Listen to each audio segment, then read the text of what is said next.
Welcome back to the Daily Grind with Jen. I'm your host, Jen Hernandez, and I've got my big old cup of coffee in hand. I am ready for today's show.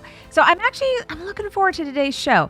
I'm going to share with you guys a little bit of an update on our home front. Just what we're really kind of struggling with these days is just that continual push and pull between working from home and homeschooling. So I'm going to chat with you guys a little bit about that. I'm also really excited because my friend Jules is going to be joining us on today's show. Jules came into my life, I think it's been about 2 years ago now. So she'll be joining us from across the pond and talking a little bit about how the COVID-19 lockdown in the UK has impacted her family, and just share a little bit about kind of what her life is looking like with COVID-19 and one of her other little side ventures that she's also involved in. Then to close out the show, I do want to take a few moments and we're going to talk about the power of perspective, because that has had a big impact on my week. So I don't know about the rest of you guys, but I need more hours in the day and the week for that matter too. We are doing so much more on the homeschool front, which I feel really positive about. And I think it's actually great structure for the kids right now with the schedule that we have going on. But this week has been such a struggle to then also keep up my work end and remain efficient there and get all my hours in and all the work done that I want to get done, and trying to figure out and cram, not only just get it in, but have the time be effective and have it be where I'm really focused and I'm on my A game with it. So, we still don't quite have that balance down in a way that I really thought we would have. Well, and by we, I mean me, that I would have had nailed down by now. I was thinking at the end of last week, I was like, you know what, next week, I think we're there, right? I think we've got a good balance. I'm looking forward to it in the sense that we have a plan of action. I feel good about the plan of action. We've got it in play. And, hey, we got this. And then this week comes and I'm just like, oh my goodness, good on the homeschool front. But then again, that work just has so much more with the homeschool this week. And I was trying to figure out, why was homeschool taking up so much more time this week than last weekend and some of the other weeks? And part of it is, yes, we are doing more. But the other part of it that I just kind of have to acknowledge is that, we are past all of the review stuff that my kids were doing. We're into all brand new subject area stuff. We're into all new math units. We're advancing in some of our writing expectations and our reading comprehension expectations as well in terms of assignments. And the kids don't want to do it. The sun is shining. They want to go play. They really don't want to do it. And so they are requiring a bit more motivation from, mom to get it done, as well as additional instruction. And it is time consuming to sit there and go over and do all that. So this week, the struggle's been real, my friends. We are not even going to talk about the dishes in my sink and how even those are not getting addressed.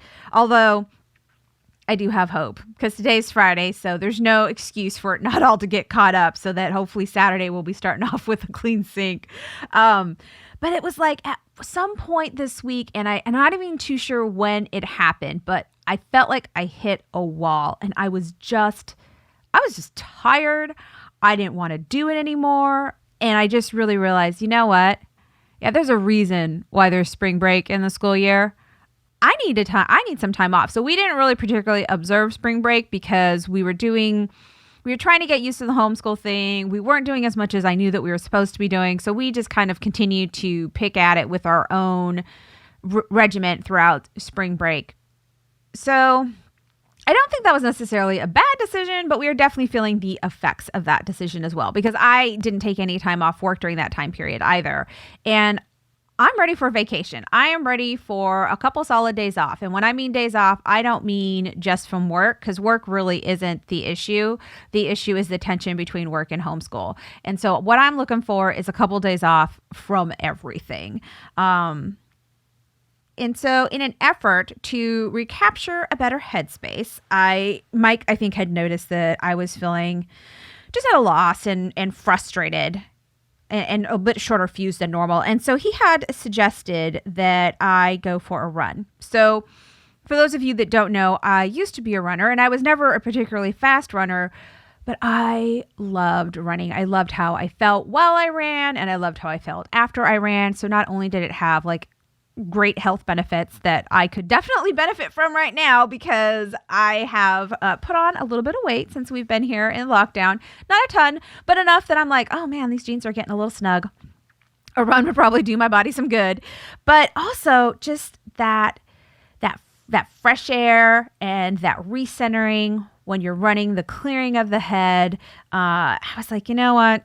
He's right. I do. I need to go for a run. But the idea of adding something to the schedule just felt completely overwhelming. And so I immediately turned the suggestion down. I was like, oh no, I couldn't possibly.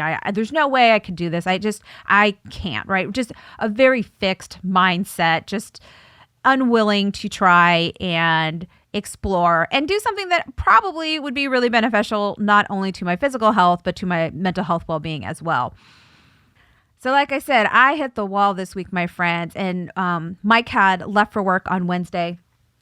It was good weather that day. The sun was still out.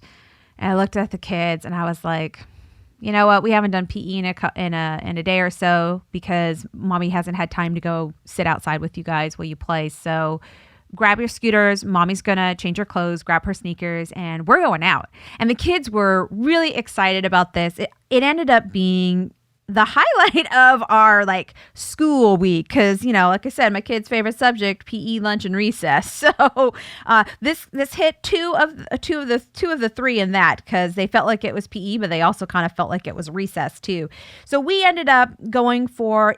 They were on their scooters and I was in my sneakers, and we went for a short run around the block. It was only like a mile and a half, and it was kind of ugly at a couple points, huffing and puffing, but it felt awesome. It felt so good. I came back. I felt energized. I felt recentered. I felt that, hey, we can do this, guys. Just a much better attitude all around. And so the kids and I talked about it. It's something that they would like to add to the curriculum every day. Unfortunately, I don't think that that's really going to be realistic and possible. However, there's no reason why we can't add it at least 2, hopefully stretch it up to 3 times a week, because it really didn't take all that long. And if I do it a couple more times, hopefully I'll get a little bit more speed. And so it'll even be a shorter period of time then, The other thing that was really kind of neat about it is not only did it have like the physical benefits and the kids got the wiggles out, is it was something for us to do together that kind of resembled play. Because a lot of the things that I do with them, like I am with them 24/7 in this house, but I'm not always interacting in like a playful or a fun fashion. I am being mom or I am being teacher. So this gave me an opportunity. Well, I was still mom, but we were able to do an activity that was fun and do it together, something that they enjoyed. And so we were able to share in that. And it was good. I really enjoyed having the opportunity to just play with my kids in that sense. Playing is not something that I've always felt comes naturally to me. And so this was a way that I could accomplish that with my kids, which I thought was pretty awesome. The other thing that kind of came up on the homeschool front this week, and at first I wasn't too sure how to take it. So I had mentioned Elena's teacher sends out this weekly email now that has the schedule for the whole week. And one of the things that she put at the beginning of the email was, hey, it's Teacher Appreciation Week. And then she had some art activities. And when I went through and I looked at it all and read it more closely, she was saying these are some art activities that you can do with your kids for them to give to you, so that, to appreciate you because you are their teacher right now. And while I definitely thought that was a very thoughtful notion, like she put some things in there so that the kids will learn appreciation, but I did not feel particularly like that's going to help me feel appreciated. That is yet another task I have to do with them. And I'm like, I don't want to do this with my kids. Because we're already working on our own art project with our strength chains. And actually we did finish them this week. We finished them actually yesterday. And so I was like, no, we're not going to do this. What I decided to do, I did want to do something to acknowledge Elena's teacher in particular, because we really like her. She's an awesome teacher. And she actually also taught David last year. So she has Elena this year. So we feel like we know her a little bit better than any of the other teachers that the kids have had, because this is our second year with her. So I ended up posting up on the Facebook group page a little video. It's Jimmy Fallon had done he's like on his guitar and he's singing about how teachers should get $1 billion. And yeah, at this point, teachers should probably get $1 billion. And I include myself in that because I am the teacher right now. And it is so valuable, education for our children. And I am realizing that it is difficult. And I'm also realizing how much I do value our school system, because a lot of times I might, look at it or maybe be critical, like, gosh, I wish that there was more for my kids, or, they always are having a day off here and a late arrival here and an early dismissal there. And I don't necessarily understand why this is all in the schedule or why it's necessary to have it all in the schedule, but I do appreciate it. I do appreciate the education that my kids are, that they normally would be getting instead of having just me. So we posted that little video saying thank you to, Elena's teacher. And then I thought about it. I was like, okay, Teacher Appreciation Week. I'm having a rough week. This is very timely and I need to feel appreciated. And I am not going to be doing additional instruction and projects and tracking down stuff for my kids to do an art project so that I feel appreciated, because that is not going to make me feel appreciated. What is going to make me feel appreciated, what is going to make me kind of lessen the stress load, is to take a day off. So with that, we are taking Friday off from school. The kids have a mini schedule that they're going to have to follow. So David has a Zoom session. I will log him in for that. He's still going to do that. And they are each going to have to read out loud to each other for 30 minutes. They have a couple different educational apps on the school issued iPads that they are going to be doing. I've told them the time period that they have to do it. They know how to set the timer themselves for it. And then once they are completed with that, if there is any work that they have not yet completed through Thursday's assignments that were assigned from me, then they have to complete those on their own. Mommy is not going to be the teacher. She's getting the day off. What we are going to do is we are going to go for our PE session. We're going to go for our run/walk with their scooters. And they're excited because the weather's supposed to be good today. So we're looking forward to it. The other thing that came up this week is that certain campgrounds are open now. And in fact, one of the ones that our family particularly enjoys going to is on the list that opened earlier this week. So I'm super excited. I want to be planning a camping trip for us, but we need to kind of do it. Like, I would love to pick up and go like right now. Unfortunately, that's just not going to work. But hopefully in a few weeks from now, we will be able to pick up our trailer and hit the open road and go camping for a while.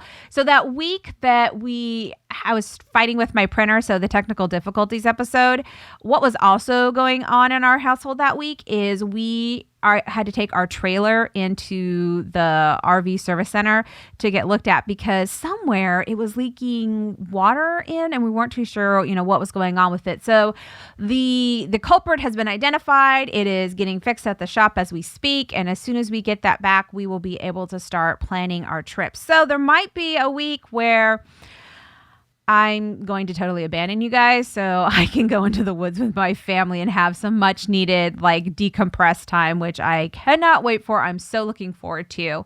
And then the last thing on the home front that I kind of wanted to share with you guys is that it's about Jordan. So Jordan, we got to see him on Facebook Live today in his little ceremony that he had. He is now officially a U.S. soldier. He has passed everything for his initial basic training. And it was exciting to be able to see him on the Facebook live stream. And in the same moment, I told Mike afterwards, I was like, part of me was a little sad though too, because gosh, it would have been awesome to be able to take him out to dinner or, do more with him to celebrate this occasion, because I'm sure he is very proud of himself and very excited, just as we are very, very proud of him. So excited for him. This big first step in this journey he has successfully completed. He is still going to be in his current location for a while. He has some additional training he needs to go through. So we actually don't anticipate being able to have him at least come home until, I don't know, late fall, early winter. We're kind of looking at that time frame.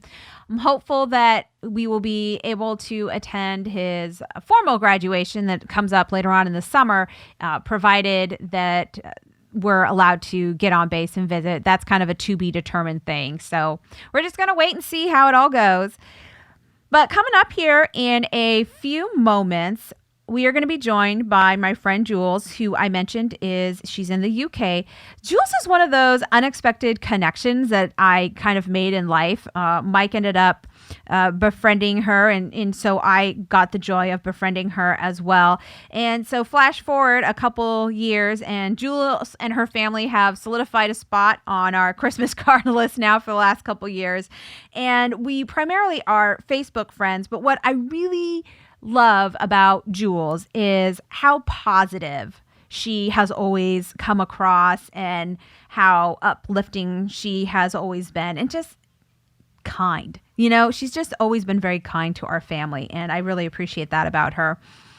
And I know that where she lives right now, she is in some form of a lockdown, and so she's going to join us, share a little bit about what it looks like for her family right now. I'm also hoping that she will share with us a little bit about a side venture she has. I'm not entirely too sure what her side venture is. I just see frequently she is posting about positive impacts that it's had on her life. And I can see that it's something that she is genuinely excited about. So I kind of want to hear more about it. All right, everyone, I want to welcome my friend Jules to the show. Hi, Jules. Hi, Jen. How are you? Good. So where are you calling from today? Right, I'm in Sheffield, which is in the middle of UK, in Yorkshire. So I don't know if people have heard of Yorkshire. And I'm sorry, that's my accent. My amazing accent. I love your accent. I love it. Thank you. Well, I'm so glad that you have a few minutes to chat with us, because I did want to know, I'm curious. So about how long have you guys been having to deal with COVID-19 and quarantines and kind of changes to your daily life? Right. Well, I started my job in February, and it was just starting to get a bit serious. That's when we had the toilet roll escapade, when everybody ran out of toilet roll. All of a sudden, there was no toilet roll. Anyway, so that was beginning of February, and I think it was about the second or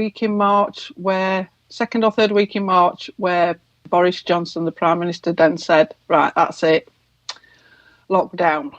So that involves you can only go out for essential shopping, an hour's exercise a day within your local area, and obviously if you need medical help, or you need to go to a pharmacy. I say pharmacy because you know what a pharmacy is. So that was what, about 5 weeks ago, something like that. So, and they're just thinking about making some changes from Sunday. We'll find out on Sunday from the Prime Minister what's going to happen next. So, but this week the death numbers have actually been going down. So we're all crossing our fingers. And hopefully you'll get some lessened restrictions you're expecting in the next week or two. Yeah, I think they'll be opening the parks and then letting in restaurants and things open. But obviously it'll be restricted amounts of people in those areas then. You had mentioned that you had just started a new job in February. Has your job been impacted by this at all? Just busy. But then when I've spoke to the other drivers, because I'm a delivery driver for grocery shopping, the other drivers have said it's about on par with Christmas. It's just that it's going on for a longer period, because obviously it's rolling along. But other than that, it's basically because you can't help your customers as much, because we used to actually take the shopping in the house for them and help them to unpack if that's what they wanted. And we can't actually do that now. We've just got to put it on the doorstep. And I usually have a conversation with them just to make sure that they're all right, because some of them, well, a lot of them are elderly, and you like to know that they're all right and they're having a bit of a conversation about life other than just looking at four walls, poor things. So it's a bit tough, but I like to do that. And I actually love the driving around because I get to see the sunshine and the lambs and all the nice fields and things. So it's great. Oh, that's good. So it sounds like this is impacting, obviously kind of where you can go to some extent, and daily life as well. What about for your family? Has this had any kind of impact on the family dynamic at home? It's a bit strange because daughter Heather is on furlough because she's working for another. It's the same company that's got different names, but it's actually the same company that we work for. She works in a cafe, so obviously that's been shut down. So she's on furlough. So she's luckily enough getting full pay still, but she's getting bored.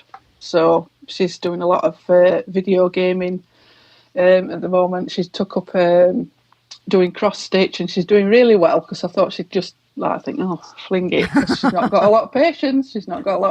But she's stuck with it, so she's doing really well with that. So I'm really impressed.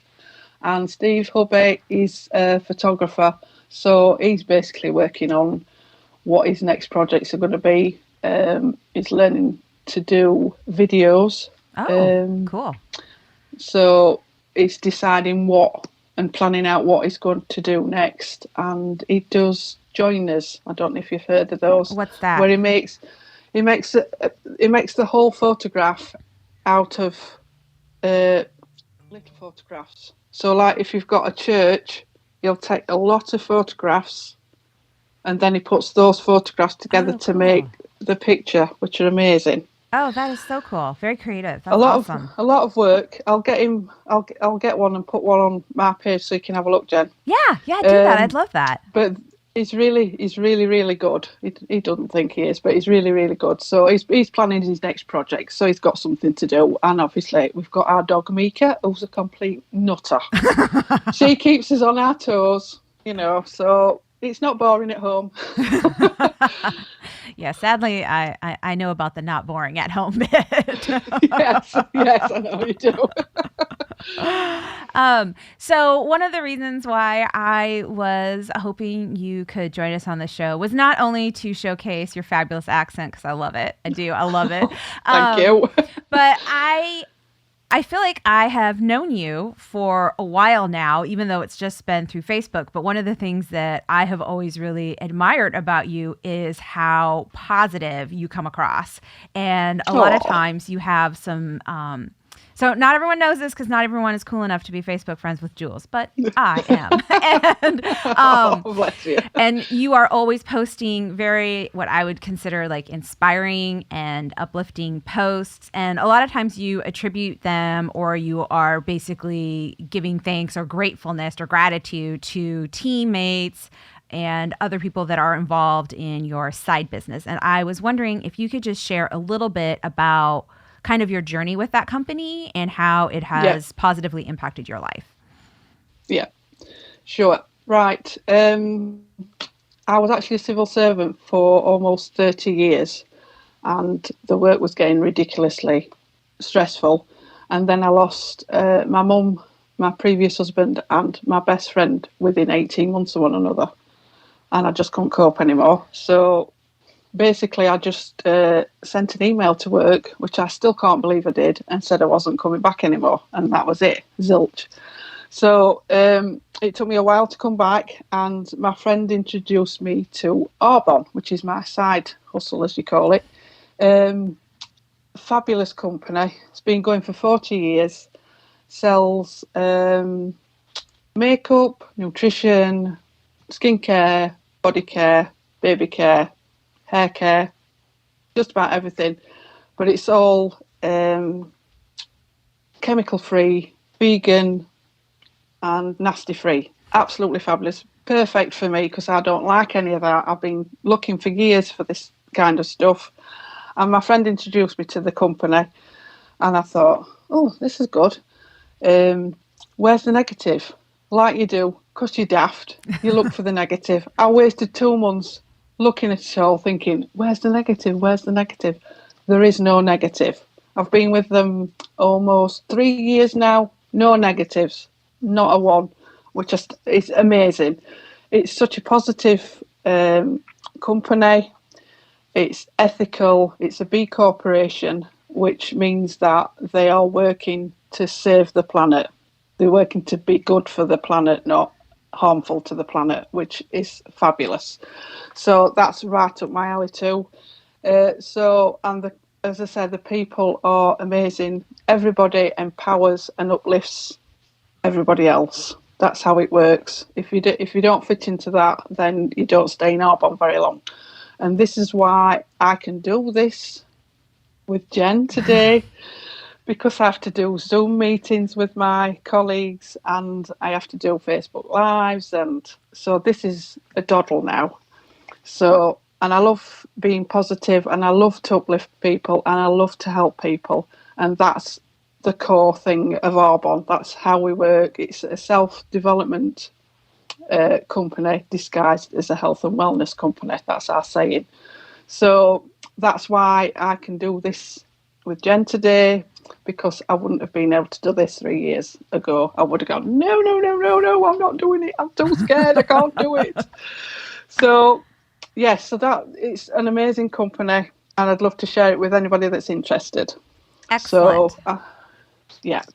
Well, when you get a chance, can you send me the link to either your page or the company so that I can put up on the Daily Grind with Jen page so that we can share your company with others? Yep. Fabulous. I'll send you the catalogue link as well, because lots of information to do with the company in there about the ethics and what's behind all the products. It's worth a read, if nothing else. So I'll send you that as well. And you can put it on. I love how a business venture has so positively fulfilled you, and given you Not just me, thousands of people around the world. We're only in 6 countries. We're in the USA, Canada, Poland, which is I find really odd, but Poland, UK, Australia and New Zealand. And we've got a long way to go. We've got the rest of the world to conquer. The rest of the world. Lots of women are being empowered by Arbonne. Men as well, but mostly women, which is a good thing. That's awesome. So exciting. Well, I don't want to take up too much of your time, but thank you so much for joining us today. And you're welcome, and thank you for asking me. Oh, I'm so excited that we got a chance to do this. It's been really good. We've really enjoyed ourselves, haven't we? Yeah, no. Well, and for those of you that were not privy to it, Jules and I actually got on and were able to chit chat a little bit before we started recording, which was definitely overdue and fun. Yeah, brilliant. Right, enjoyed myself. So did I. Well, everyone, we're going to go ahead and let Jules get back to her regularly scheduled lives because you're about 8 hours ahead of me. So you're actually coming to the close of your day and I'm coming to the start of mine. So yes. I'm sorry if I've got you up early. Oh, no, it was good. We were supposed to be up anyways, so that's fine then. That's fine then. Oh, yes. But thank you so much for joining us today, Jules. Thank you. Well, thank you for joining us, Jules. I'm so glad you were able to call in today for the podcast. Like I had mentioned earlier, I've known Jules for about 2 years. This is the first time that we have actually been able to speak over the phone together. I love how she was able to come out of this dark place in her life, and she used a side business to really bring herself back into the light. It's just, I find it so fascinating, the various different events that occur in people's lives and, what they do with them, what has a lasting impact. So kind of with the idea of a lasting impact in mind, Mother's Day on the horizon, I wanted to talk just a few moments about the power of perspective, because perspective really is a very powerful thing. And all of my kids have helped me gain perspective. But in particular, for me anyhow, it's been David that has been kind of like the king of perspective for me and really done major perspective shifts in my life in a relatively short period of time.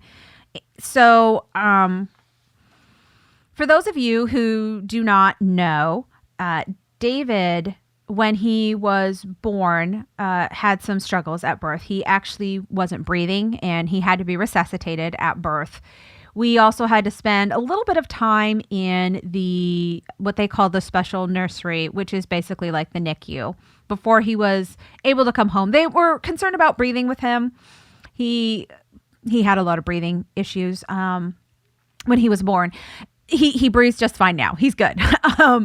But in that moment when we were I was lying in that hospital bed in that birthing room, and it was basically silence. The only sounds you could hear were of the nurse basically trying to resuscitate David. And I could hear her like talking to him, like, come on now.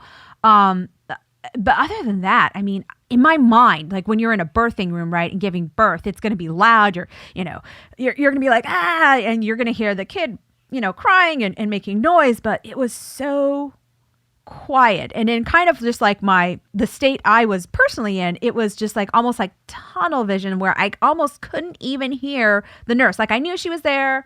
I could see her out of the corner of my eye because they had taken David away from us because they had to work on him. And I could see her over there working on him. And it felt silent. Whether or not it actually was, it felt silent to me. And that was kind of the first time where I realized that being a mom had a huge perspective shift on me. So David, when he was a little baby, he would cry, he would, scream or, whatever it was.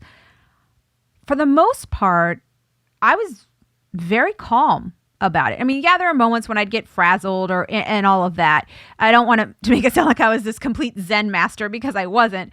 But overall, I felt very calm. And someone had asked me once, how is it being, a new mom? Because at the time, so I was a new mom to my infant son. I had my husband who was on a graveyard shift. So I had the night shift at home with my infant all by myself. And then I had my older stepchildren who were living with us half time. And they were teenager and tween and involved in activities, both of them. So, and I was working full time. So we had a lot going on in our life during that time period. And I was like, you know what? It's okay. They're like, I was like, yeah, no, he doesn't sleep through the night. He cries a lot, but it's all good and I would tell them because I know what silence feels like. Not what it sounds like, but what it feels like. I was like, I know what silence feels like. So the screaming, the crying, the noise, it doesn't bother me. It doesn't bother me. In fact, it feels good, So that was the first big perspective shift that kind of I had as being a new mom that really kind of carried in and has carried with me throughout motherhood. The other big perspective shift came about a year and a half. Well, it took a while to get there, but the big event that happened was about when David was a year and a half, he was diagnosed with a seizure disorder.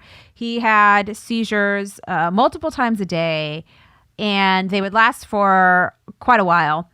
He didn't have grand mal. They were called partial seizures, and we're not too sure if they were how bad they were because he could not communicate. And his seizures occurred in the part of the brain where you learn language. And so David did not speak, and he pretty much had no verbal words until after he was 3 years old. And so one of the fears that I had carried with me was that he would be trapped inside of his head and that he would have these seizures forever, that it was going to be this, life debilitating thing for my son. And I really agonized over this. And I had nothing else I could do about it. Like I could not medically save my son. No one really knew how to fix the situation. So I prayed. because that's all I could do. And I ended up coming across this verse. It's 2 Kings 25. And it's a modified version of the verse. I saw it on Pinterest of all things. But it was, I have heard your prayers and seen your tears, and I will heal you. And it just really resonated with me during that time period of my life. And I used to say that over and over and over and over again over David before he would go to bed. I can't even tell you how many times I have prayed this verse over my son.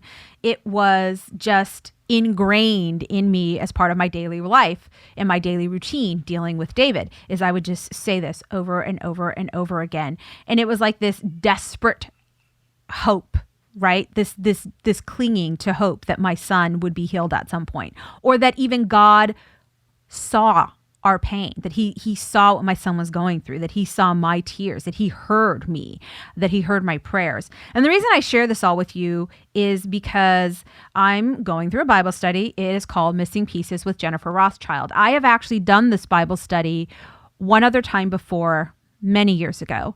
And I had the first Zoom session. That's how we're doing it. We're doing it over like virtually. So we're using Zoom this last week. I think next week we're using a different social media platform, but we are all meeting virtually. And we were, talking about it. And I went back and I looked at my book after we had this conversation. And so in the conversation, I had shared that, I went through this time period in my life, and I talk about David, and I say that, I just had nothing else I could do. So I prayed. And so now when I have problems or challenges, I do pray about them. And I don't necessarily expect that I'm going to get an answer like that day, or, that I'm even going to get the answer I want anytime soon.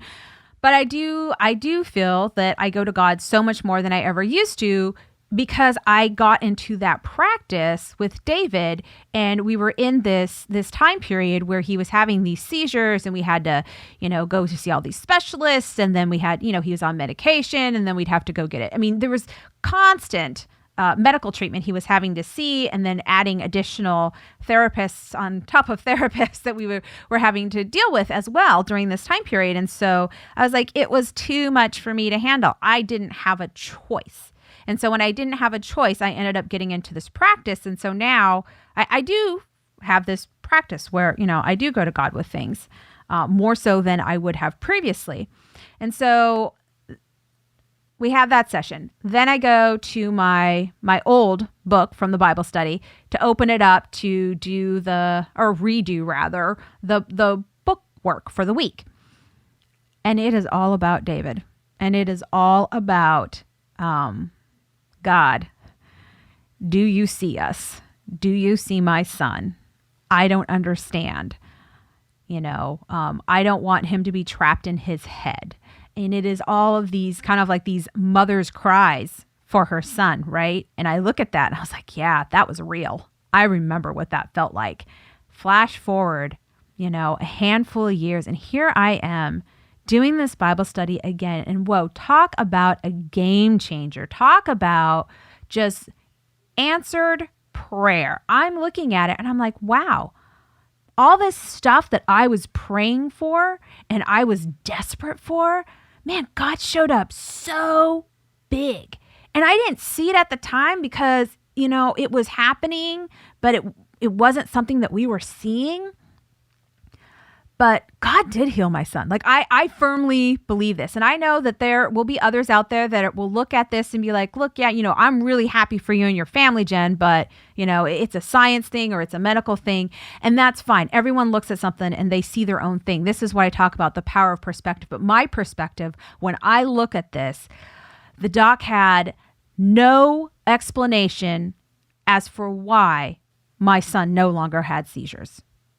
She didn't have it. She didn't know. And she said, look, he gets one chance because he is so young, one chance to go off medication. And so we're going to give him this one chance. But if they come back, and they may, and we know this as a reality, we know there may come a day where David's seizures come back. And you know what? If they do, that's okay. We will deal with it because we know that we can, because we have in the past. Like we know that it is something that we will get through. We know it is not the end of the world, and that we know our son Man, he is incredible. That kid's a fighter, and I love that about him. And just all these things that I saw in this Bible study, in this book, God has delivered on in such a good, big way.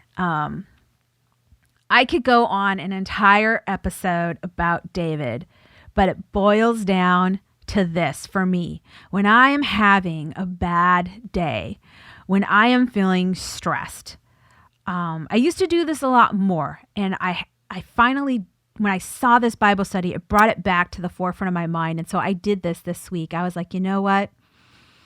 I asked God that my son would be able to speak and my son can talk.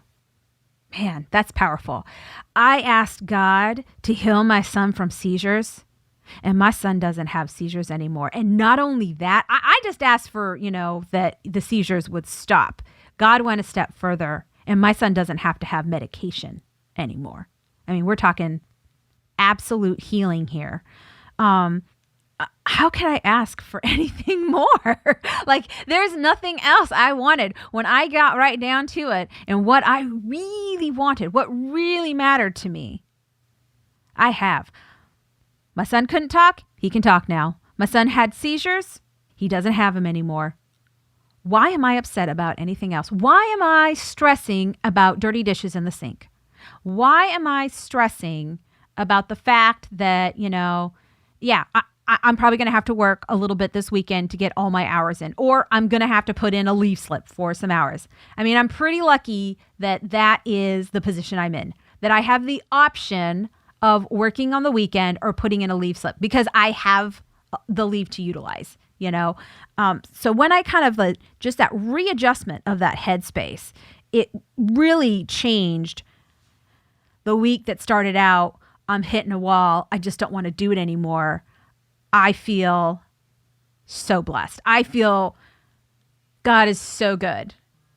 And I wasted part of this week complaining in my head and feeling sorry for myself because I felt stressed, I